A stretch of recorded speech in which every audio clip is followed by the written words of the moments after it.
주님의 팔에 주님의 팔에 그 팔에 안기세. 할렐루야. 오늘 거룩한 주일날 모든 성도님들 예배 참여하신 걸 진심으로 환영하고, 오늘도 하나님 앞에 진정과 신령으로 예배드려서 복된 주일 예배 되시기를 주님의 이름으로 간절히 축원해 드립니다. 제가 오래전에 대전 침신대를 다닐 때 한 학기를 마치고 제가 군대를 갔다 왔습니다. 그래서 이제 1학년 2학기 때 복학을 했는데 어느 날 문득 이런 생각이 들더라고요. 이제 3년 반이면 졸업을 하고 필드에 나가서 본격적인 사역을 하는데, 정말 내가 기도하고 말씀에 붙들려 있지 않으면 어떻게 내가 개척을 할 것이며 또 어떻게 주님의 일을 감당할 수 있을까라고 생각하니까 가만히 있을 수가 없겠더라고요. 그래서 아침과 또 저녁에 강당으로 나가서 정말 하나님 앞에 간절히 부르짖고, 그 다음에 이제 아침과 또 오전 오후에 학교에 수업을 듣고, 또 수업을 듣고 나면 도서관에서 열심히 그 성경을 읽은 적이 있습니다. 미국에 와서도 마찬가지였어요. 대학원을 다닐 때 또 사역을 할 때도 가장 먼저 기도실을 찾았습니다. 왜냐하면 기도를 하지 않으면 아무것도 할 수 없기 때문입니다. 오직 하나님께 사역이며 또 공부며 모든 것을 도와야 제가 사역도 할 수 있고 또 공부도 할 수 있기 때문입니다. 알래스카에 와서 개척 때부터 지금까지 여전히 새벽을 깨우는 것은 기도를 쉬면 지도자인 제가, 목회자가 타락하게 되어서 성도들을 신본주의로 또 세워나가는 게 아니고 또 인본주의 신앙으로 가르치게 될 것입니다. 성도는 또한 무기력한 신앙인으로 전락하여서 결국은 세속화가 되어버리기 때문입니다. 졸업 후에 몇 년이 흘렀습니다. 한국 방문할 기회가 있어 신학교 제 3년을 디렉터를 해주신 교수님을 찾아뵈었습니다. 학교에 들렀는데 학교에 파킹라에 차들이 참 많았습니다. 제가 다닐 때는 신학생이 딱 한 명만 자동차를 타고 다녔는데 그 몇 년 후에 보니까 차가 많이 있었습니다. 교수님과 오랜만에 만나 식사를 하는데 전에 학교 생활을 이야기를 하면서 그때 참 교수님 기도를 열심히 한 적이 있습니다. 교수님, 요즘 신학생들도 기도 열심히 하죠? 라고 제가 질문을 했습니다. 그때 저는 신학생들이 당연히 기도를 하는구나라는 생각을 가지고 여쭈어보았는데 교수님의 대답은 정반대였습니다. 이 목사, 지금 신학생들이 기도를 하지 않아. 그런 건 없다는 거예요. 아침 저녁으로 강당에 나와서 기도하는 그런 것이 없다는 거예요. 저는 깜짝 놀랐습니다. 저는 식사를 하면서 교수님에게, 교수님, 제가 필드에 나가 사역해 보니까 기도와 말씀이 너무나 절실합니다. 신학교 때 이런 준비가 되어 있지 않으면 하나님 사역을 결코 할 수가 없습니다. 꼭 신학생들을 기도 훈련을 시켜야 됩니다. 라고 말씀을 드렸습니다. 그리고 몇 년 후 교수님과 대화를 하는 중에 교수님께서 이런 말씀하시는 거예요. 이 목사, 매주 수요일 정오 기도회를 만들었어. 그래서 동참하는 교수님들과 교직원 그리고 학생들이 모여서 우리 자신들과 침신대와 한국교회의 영적인 각성과 회개, 사명을 감당하기 위해서 매주 수요일 정오에 모여서 50분 동안 기도회를 자발적으로 한다네. 제가 그 말 듣고 이제 소망이 있구나. 우리 신학교도 희망이 있구나. 신학교의 기도 생활이 이제 일어난다면, 기도의 부흥이 일어난다면, 그 신학생들이 이제 졸업 후에 각 교회에 가서 또 성도들과 함께 기도하는 게 이제 눈으로 보이지 않습니까? 그러면 그 기도를 통해서 하나님의 놀라운 역사를 경험하기 때문에 그렇습니다. 이 기도회가 2005년도 5월에 시작해서 지금까지 약 16년째 계속하고 있습니다. 너무나 감사한 일입니다. 기도만이 우리 나라와 민족을 살릴 수 있고 기도만이 교회와 가정을 살릴 수 있기 때문에 그렇습니다. 사랑하는 성도 여러분, 하나님을 알지 못한 이 세상은 타락한 세상입니다. 지금 이 시대에 하나님이 찾으시는 그 한 사람이 있습니다. 오직 복음을 붙들고 예수님처럼 습관적으로 날마다 하나님과 믿음의 교제를 하며 내 뜻대로 하지 마옵시고 오직 하나님 아버지 뜻대로 해달라는 기도를 드리는 그 한 사람을 찾습니다. 지금 우리가 살고 있는 미국, 우리 조국, 한국, 세계가 고통받는 이 시점에 우리는 날마다 말씀을 통해서 하나님의 뜻을 깨닫고 엎드려 기도하며 재앙에서 속히 벗어나 회복의 날을 경험할 수 있기를 주님의 이름으로 간절히 축원해드립니다. 하나님이 찾으신 그 한 사람이 그 한 사람에게 도대체 하나님 무엇을 보여주시는가? 첫 번째 보겠습니다. 하나님의 뜻을 보여주십니다. 우리 창세기 18장 16절 17절 보겠습니다. 그 사람들이 거기서 일어나서 소돔으로 향하고 아브라함은 그들을 전송하러 함께 나가니라. 여호와께서 이르시되 내가 하려는 것을 아브라함에게 숨기겠느냐. 오늘 본문 상황은 하나님께서 아브라함에게 소돔과 고모라에 대해 악하여 큰 죄를 짓고 있다는 소리를 들었다. 그것이 사실인지 직접 알아보기 위해서 내가 가려고 한다. 바로 그 전 상황입니다. 17절에 하나님께서 하나님 자신이 하신 일을 아브라함에게 숨기겠느냐? 이 말은 무슨 말씀입니까? 숨기지 않겠다는 겁니다. 말씀 다 해주시겠다는 거예요. 도대체 어떻게 하나님의 뜻을 우리가 알 수 있습니까? 여러분, 아모스 3장에 보면은 하나님께서 자기의 비밀을 하나님께서 하나님의 종에게 보이시겠다고 또 행하시겠다고 그 일을 행하시겠다고 말씀합니다. 아모스 3장 7절 보겠습니다. 주 여호와께서는 자기의 비밀을 그 종 선지자들에게 보이지 아니하시고는 결코 행하심이 없으시리라. 아멘.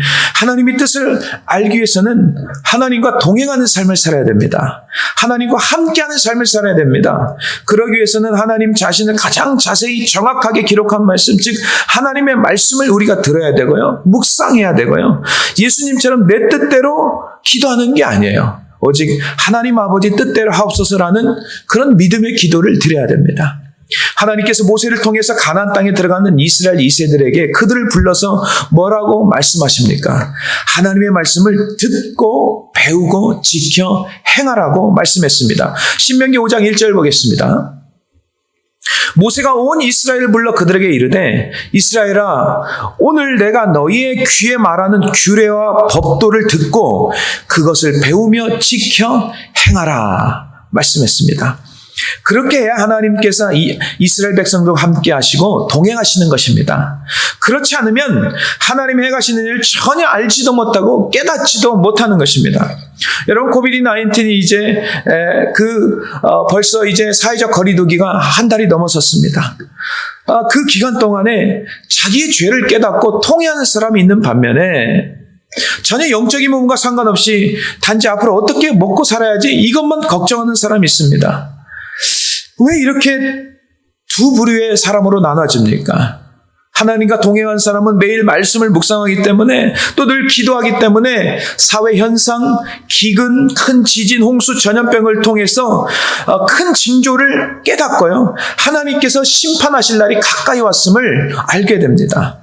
그래서 매일매일 회개하고 경건의 삶을 살아가지만 반면에 성경도 읽지 않고 기도도 제대로 하지 않으면서 자칭 크리스찬이라고 하는 사람들, 자칭 교인이라고 하는 사람들은 세상 사람들이 근심하고 걱정만 하는 것처럼 오직 의식주에만 매달리고 살고 있습니다. 매일 저희 집에서는 9시에 이제 아이들과 성경 읽기를 통해서 깨달은 것을 나눕니다. 주신 메시지를 나누는데 한 아이가 이런 고백을 합니다. 예레미야를 읽으면서 처음에는 왜 이렇게 성경을 강제적으로 읽어야 되지? 하나님께서는 좀 강압적인 것 같아. 그리고 며칠이 지나서 코비드-19를 통해서 이제 이 아이의 고백이 변합니다. 하나님이 나를 사랑하시는 것 같아요. 그리고 또 한 주가 지났습니다. 이 코비드-19는 내 죄 때문에 이런 일이 일어난 것 같아요. 점점점 말씀을 통해서 변화가 됩니다. 회개합니다. 하나님 앞에 죄를 범하지 말아야겠다고 하는 고백하는 수준까지 이르릅니다. 성경을 읽지 않고 살아간다면 왜 이런 일이 발생했는지 전혀 깨닫지를 못합니다. 그러나 성경을 묵상하며 기도하며 살아간다면 세상에서 벌어진 일들을 영적으로 깨달을 수 있게 되는 줄로 믿습니다. 우리는 성경의 역사를 통해서 배워야 됩니다.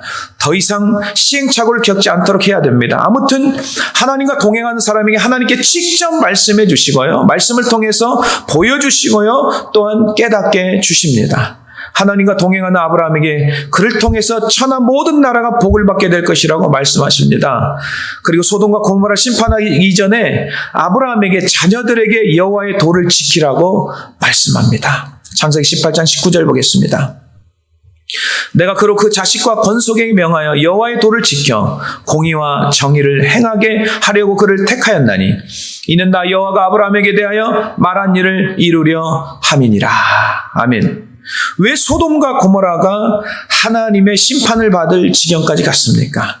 자녀들에게 영적인 교육이 전혀 되어 있지 않기 때문에 그렇습니다. 부모는 자녀를 단지 의식주만 해결하면 된다고 생각하는데 그렇지 않습니다.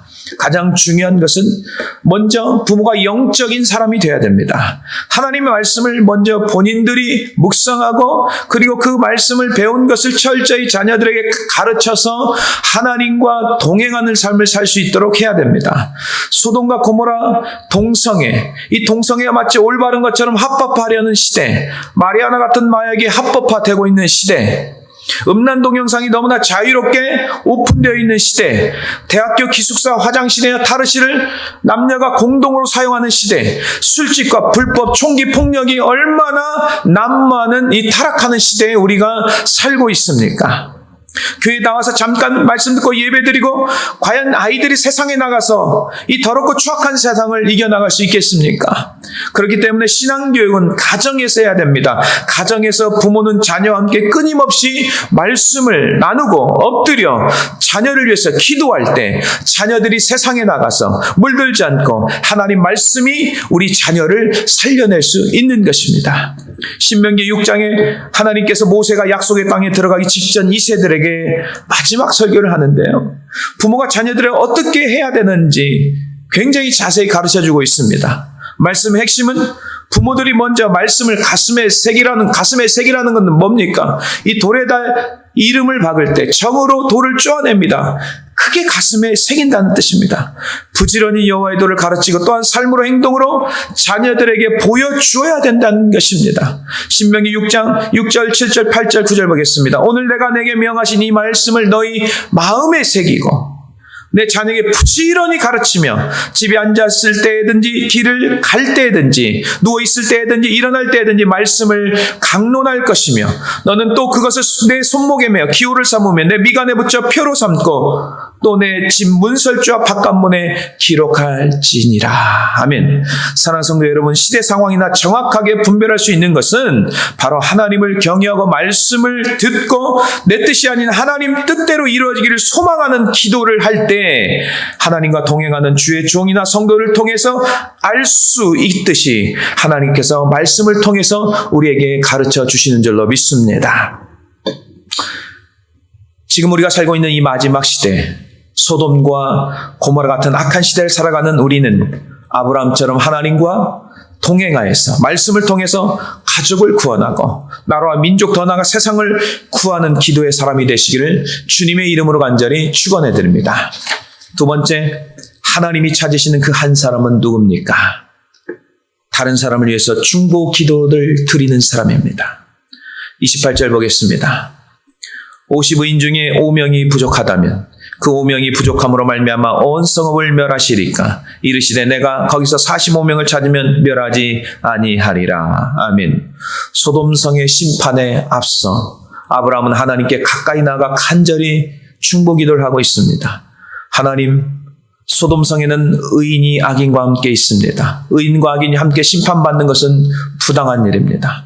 악인들로 인하여 올바르게 살아가는 자들이 함께 죽임을 당할 수는 없습니다. 세상을 심판하신 이가 정의를 행하셔야지 하지 않습니까? 라고 하나님의 말씀을 인용해서 그가 중보기도를 하고 있는 것입니다. 지금 소돔엔 누가 살고 있습니까? 조카 롯의 가족들이 있습니다. 창세기 13장에 보면은 하나님의 축복으로 아브람과 롯의 가축들이 많아져서 함께 더 있기가 어려운 상황에 있었습니다. 아브라함 롯에게 우리는 친족이라. 서로 다투면 안 된다. 싸우면 안 된다. 그리고 조카 롯에게 양보하며 선택권을 먼저 줍니다. 야, 롯아, 내가 좌하면 나는 우하고 내가 우하면 내가 좌하리라. 그러나 조카 롯은 그동안 믿음의 삼촌 아브라함의 덕택으로 부유하게 되었음에도 불구하고 먼저 어른이신 아브라함에게 먼저 선택하라고 해야 이게 맞는 말인데 롯은 그렇지 않고 본인이 먼저 선택합니다. 눈에 보기에 물이 넉넉한 소돔을 선택합니다. 여러분, 소돔은 어디에 있냐면요, 그 요르단에 있는 사해바다 그 남쪽에 소알 땅이 있고 그 다음에 고모라가 있고 그 위에 바로 소돔이 있습니다. 그러나 그곳은 하나님 앞에서 성경에 보니까 악한 죄인들이 사는 곳이라고 말씀하고 있습니다. 창세기 13장 13절에 소돔 사람은 여호와 앞에 악하며 큰 죄인이었더라 라고 말씀합니다. 하나님께서 이제 소돔을 심판하시려고 했을 때 주님의 마음을 갖지 않고 그래 너 갈 때부터 알아봤다. 버릇없이 족한 자식이 감히 먼저 네가 선택을 해? 아주 잘 됐다. 네가 뿌린 대로 된 것이야 라고 생각했다면 아브라함이 과연 조카 롯을 위해서 소돔성 멸망을 멈춰달라고 하나님 앞에 과연 기도하겠습니까? 아브라함은 그렇지 않았습니다. 하나님의 은혜를 아는 사람이었습니다. 비록 나에게 그렇게 하고 떠났을지라도 조카를 향한 주님의 마음이 있었기 때문에 중보 기도를 할 수 있었던 것입니다. 지금 이 시대에도 하나님께 찾으신 사람은 아브라함처럼 주님의 사랑의 마음을 가지고 중보 기도하는 사람들입니다. 지금 코비드-19 전염병으로 모든 사람들이 얼마나 고통을 겪고 있습니까? 괴로움을 겪고 있습니까? 많은 사람들이 죽어가고 있습니다. 불편함을 겪고 있습니다. 우리가 이런 상황을 겪으면서 누구를 탓하거나 누구를 정죄하고 비판한다면 우리는 그들 위해서 결코 기도할 수 없을 것입니다. 우한에서 시작한 그 전염병, 근원지가 중국이다 라고 중국을 원망한다면 우리가 과연 중국을 위해서 기도할 수 있겠습니까? 왜 미국 지도자들이 빨리 이것을 대체하지 않았어? 빨리 수습했더라면 여기까지 오지 않았을 터인데 라고 지도자들을 원망하고 있다면 과연 우리가 미국 지도자들 위해서, 한국 지도자를 위해서 간절히 기도할 수 있겠습니까? 이 재앙은 누구 때문이 아닙니다. 누구를 탓으로 생각하면은 기도할 수가 없습니다. 하나님을 믿는 우리들 각자가 회개하며 하나님 앞에 나아가고 그리고 함께 나라를 위해서, 조국을 위해서, 민족을 위해서 기도하며 나가야 될 줄로 믿습니다. 다니엘 시대를 생각해 보십시오. 유다가 타락하고 범죄하여 결국 70년간 바벨론의 포로로 끌려가는 비참하고 참담한 일을 유다 민족이 겪습니다. 어떻게 보면 다니엘은 자기 조상들이 벌여놓은 악한 범죄로 인해서 후세대들이 대가를 받는 거 아니겠습니까? 그러나 하나님이 찾으신 그 한 사람 다니엘은 결코 뼈아픈 고통을 조상 탓이나 하고 또한 불평하지 않았습니다. 원망하지 않았으면 오히려 자기 유다 민족의 죄를 자기 탓으로 돌리고 하나님 앞에 간절히 기도하기 시작합니다. 다니엘서 9장 10절 11절을 보십시오.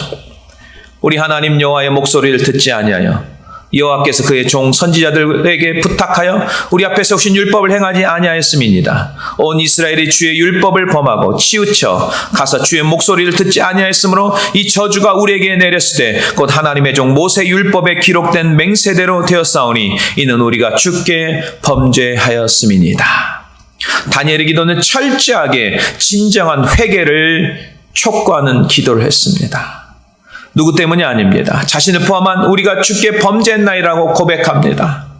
조상의 죄를 다니엘이 함께 끌어안고 회개하는 것입니다. 다니엘은 유다 민족을 대표하여 자신이 직접 하나님께 회개의 기도를 올려드리는 것입니다. 다니엘은 유다 민족의 고통과 아픔을 끌어안는 기도에서 더 나아가 하나님의 영광이 다시 회복되기를 간절히 간구하고 있습니다. 다니엘서 9장 17절 보겠습니다. 그러하온즉 우리 하나님이여 지금 주의 종의 기도와 간구를 들으시고 주를 위하여 주의 얼굴빛을 주의 황폐한 성소에 비추시옵소서. 아멘 라고 기도합니다. 하나님께서 이런 다니엘의 중보기를 듣습니다. 기뻐 받아주시고 즉시 응답하십니다. 이것을 이제 표준 세번역으로 한번 보겠습니다. 내가 간구하자마자 곧 응답이 있었다. As soon as you began to pray, an answer was given. 이라고 말씀했습니다. 그 응답을 이제 내가 너에게 알려주려고 왔다. 내가 크게 사랑을 받고 있기 때문이다. 그러므로 그 말씀을 잘 생각하고 그 환상의 뜻을 깨닫도록 하여라. 라고 말씀했습니다. 하나님께 다니엘의 기도를 들으셨습니다. 곧 응답하셨습니다. 누구를 탓하는 기도가 아니었습니다. 유다 민족을 품고 기도한 그 중보 기도가 하나님 보시기에, 그분 보시기에 너무 마음이 기뻤던 그런 기도였기 때문입니다. 하나님께서 말씀을 통해서 약속하여 주신 포로 생활에서 이제 해방시켜 주시고 최악에서 그 유다 민족을 구원하여 주셨습니다. 사랑하는 성도 여러분, 지금은 우리가 함께 기도할 때입니다. 단순히 내 안위와 내 평안만을 위해서 기도하는 게 아닙니다. 먼저는 나로부터 지금 현실을 바라보며 통회하고 회개하고, 그리고 가정에서부터, 교회에서부터, 다니엘처럼, 아브라함처럼 한국과 미국 전 세계, 그리고 우리가 살고 있는 이 알래스카 땅을 품고 우리가 기도해야 될 줄로 믿습니다. 하나님의 진노에서 고통당하고 있는 민족과 나라, 그리고 땅들이 하나님의 은혜로 말미암아 다시 회복이 되게 하여 주시고 하나님의 영광이 다시 비추어지고 회복되기를 주님의 이름으로 간절히 축원해 드립니다. 마지막으로 심판의 하나님이 찾으시는 그 한 사람을 통해서 어떤 일을 하십니까? 마지막까지 참으시고 구원하시고자 하십니다. 32절 보겠습니다. 아브라함이 또 이르되 주는 노하지 마옵소서. 내가 이번만 더 아래이니이다. 거기서 신명을 찾으시면 어찌하려 하시니까? 이르시되 내가 신명으로 말미암아 멸망치 아니하리라. 아멘. 아브라함이 하나님께 중보기도하는 것을 자세히 살펴보면 겸손한 아브라함, 그 도시가 멸망당하지 않게 계속적으로 기도하는 모습을 볼 수가 있습니다. 의인 50명만 있다면 50명으로 시작합니다. 50명이 없습니다. 45명, 40명, 30명, 20명, 10명까지 계속해서 기도합니다. 아브라함과 하나님의 기도의 대화 중에 무엇을 느낄 수 있습니까? 아브라함은 소돔이 심판받지 않기 위해서 간절히 겸손한 중보기도를 드리죠. 27절에 감히 주께 아뢰옵니다. 30절에 내 주여 노하지 마옵소서. 30절 내가 감히 내 주께 아뢰옵나이다. 32절에 주여 노하지 마옵소서. 내가 이번만 더 아뢰이다. 라고 끝까지 간절히 기도하고 있습니다. 하나님께서는 아브라함에게 계속해서 또 응답해 주십니다. 끝까지 참으시고 구원하시기 위한 주님의 하나님 아버지의 표현입니다. 28절 보겠습니다. 45명을 찾으면 멸하지 아니하리라. 29절에 40명으로 말미암아 멸하지 아니하리라. 30절에 30명을 찾으면 그리하지 아니하리라. 31절에 내가 20명으로 말미암아 그리하지 아니하리라. 32절에 내가 10명으로 말미암아 멸하지 아니하리라. 라고 계속해서 참으십니다. 구원하시기 위해서.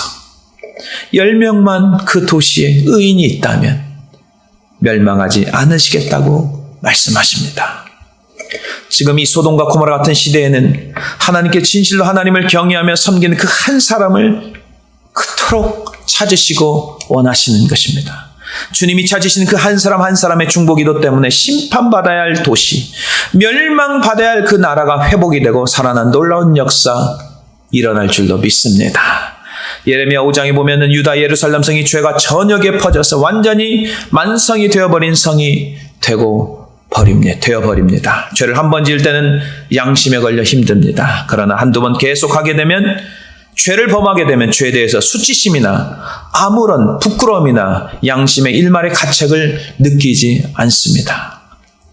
예루살렘 전체 죄가 만연하게 퍼져 있습니다. 죄에 대해서 당연히 여기는 것, 그리고 보편화가 되어버린 만성 영적 질환자가 되어버린 것처럼 말입니다. 예레미야서 8장 10절 11절 보면 알 수가 있습니다. 그러므로 내가 그들의 아내를 타인에게 주겠고 그들의 밭을 그 차지할 자들에게 주리니 그들은 가장 작은 자로부터 큰 자까지 다 욕심내며 선지자로부터 제사장까지 다 거짓을 행함이라. 11절 그들이 딸 내 백성의 상처를 가볍게 여기면서 말하기를 평강하다 평강하다 나 평강이 없도다. 아멘. 평강하지 않습니다. 위기입니다. 그런데도 거짓으로 말합니다. 아무런 문제 없다. 괜찮다고 합니다. 그래서 하나님은 예루살렘에 사는 사람 중에 단 한 사람이라도 하나님이 공의를 구하고 진리를 사랑하는 그 한 사람이 산다면 이 성읍을 용서하겠다고 말씀하시는 것입니다. 예레미야서 5장 1절 보겠습니다. 너희는 예루살렘 거리로 빨리 다니며 그 넓은 거리에서 찾아보고 알라. 너희가 만일 정의를 행하며 진리를 구하는 자를 한 사람이라도 찾으면 내가 이 성읍을 용서하리라. 아멘. 하나님이 지금 찾으시는 그 한 사람 누굽니까? 말씀을 통해서 내 안에 죄를 발견하고 회개하고 자복하는 그 사람입니다. 죄를 수치스럽게 생각하고 양심으로 인해서 괴로움을 느끼는 사람들입니다. 그래야 더 이상 죄를 짓지 않겠습니까? 그러나 다른 사람들 다 하는데 이 정도면 괜찮으라고 생각하면 결단코 그 죄악에서 빠져나올 수가 없습니다. 시편 49편 20절에 존귀 하나 깨닫지 못한 사람은 멸망하는 짐승 같도다 라고 말씀하고 있습니다. 하나님 앞에 진실로 회개하는 그 한 사람의 기도, 오직 하나님만 바라보며 신실하게 살아가는 그 한 사람을 통하여서 오늘 또 하나님은 구원하여 주시기 원하시는 줄로 믿습니다. 사랑하는 성도 여러분, 시대를 조명하고 역사를 조명할 수 있는 믿음의 눈은 하나님을 온전히 섬기는 신실한 자를 통해서만이, 말씀을 통해서 그들에게 보여지고 들려지는 것입니다. 하나님께 찾으신 그 한 사람은 오늘 또 나라를 위해서 죄악된 세상을 품고 간절히 하나님 앞에 울면서 기도하는 사람들입니다. 하나님이 찾으신 그 한 사람이 바로 여러분이 되십시오. 여러분이 가정을 살리고 지역을 살리고 여러분을 통해서 나라와 민족을 살리는 주님이 찾으시는 그 한 사람이 되시기를 주님의 이름으로 간절히 축원해 드립니다. 다 함께 기도하는 시간 갖겠습니다.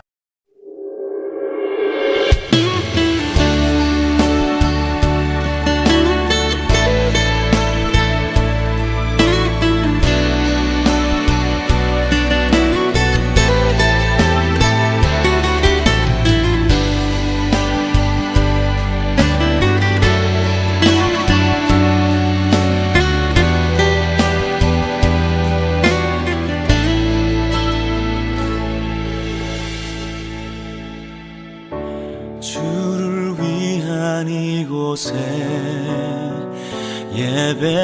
예배하는 자들 중에 그가 찾는 이 없어 주님께서 슬퍼하시네. 주님이 찾으시는 그 한 사람, 그 예배자, 내가 그 사람 되길 간절히 주께 예배하네. 주네로 이곳에 서 있네. 주임제에 엎드려 절하네. 그 어느 것도 난 필요 없네. 주님만 경배해. 주네로 이곳에 서 있네. 주임제에 엎드려 절하네. 난 필요 없네. 주님만 경배해.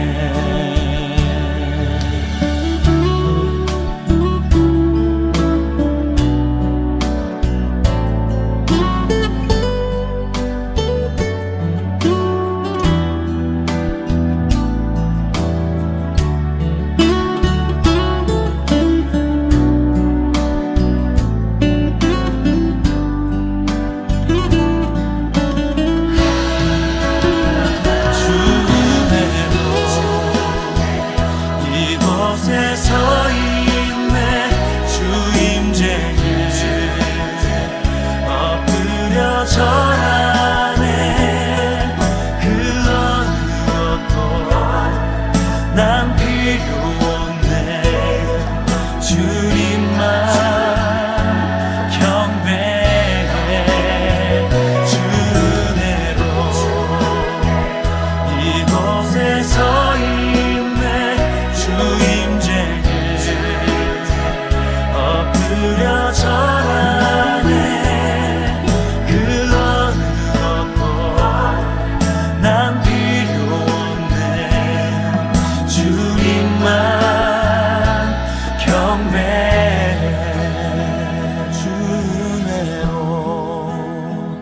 이곳에 서 있네 주 임재에